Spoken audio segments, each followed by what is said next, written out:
Bonjour, bonjour, bienvenue dans votre astrologie de ce mois de novembre.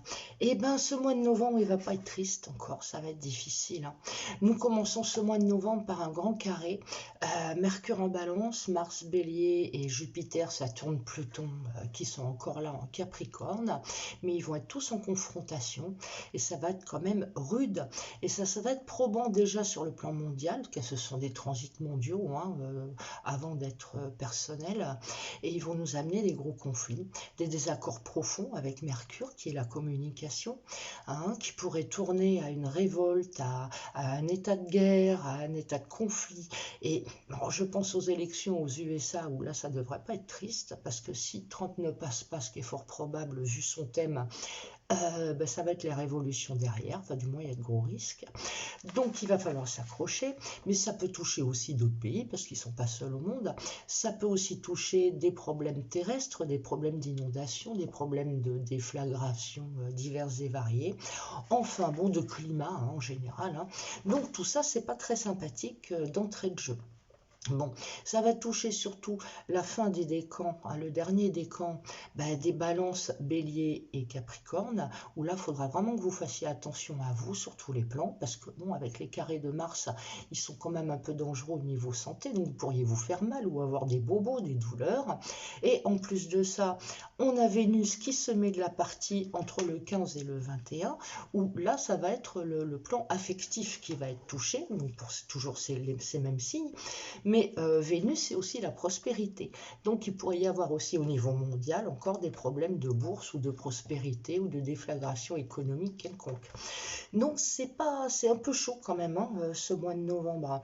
Déjà que c'est le mois des morts, mais alors là, franchement, c'est pas cool. Bon, heureusement, Mercure va partir, hein. Il va passer en Scorpion dès le 11. Il sera en opposition d'Uranus le 18, donc attention au retard, blocage pour les premiers décans des scorpions, des taureaux, des lions et des verseaux. Par contre, la situation se débloquera bien avec de bonnes nouvelles pour les premiers décans des capricornes, des vierges, des poissons et des cancers. Donc il y en a au moins qui sont un petit peu plus heureux. La nouvelle lune du 15 en Scorpion va être trigone à Neptune et ça va être une source d'inspiration pour les signes d'eau et ça favorisera une nouvelle voie, une nouvelle créativité et la réussite de vos projets. Ça c'est cool et ça fait du bien quand même. Et Vénus passe en Scorpion aussi le 22.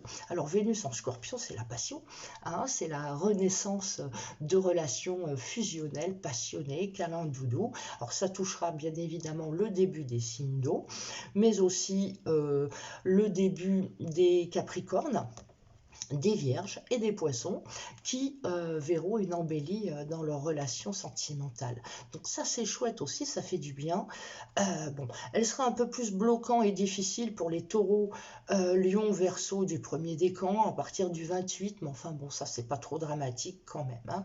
Il faudra que vous fassiez attention aux confrontations. Et puis nous avons une pleine lune.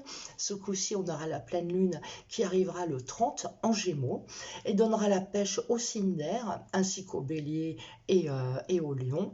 Elle sera un peu plus difficilement vécue pour les vierges, poissons et sagittaires qui seront un peu plus excitables, agacés ou un peu la tête à l'envers aussi avec une lune en Gémeaux.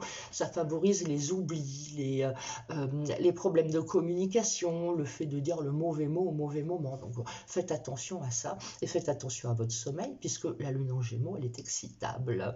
Donc ça c'est un peu pour tout le monde. Bon, voilà pour ce mois de novembre. Bon, j'espère que le mois de décembre sera un peu plus cool, bien que voilà, on en reparlera la prochaine fois. Je vous souhaite une belle journée, à bientôt, au revoir.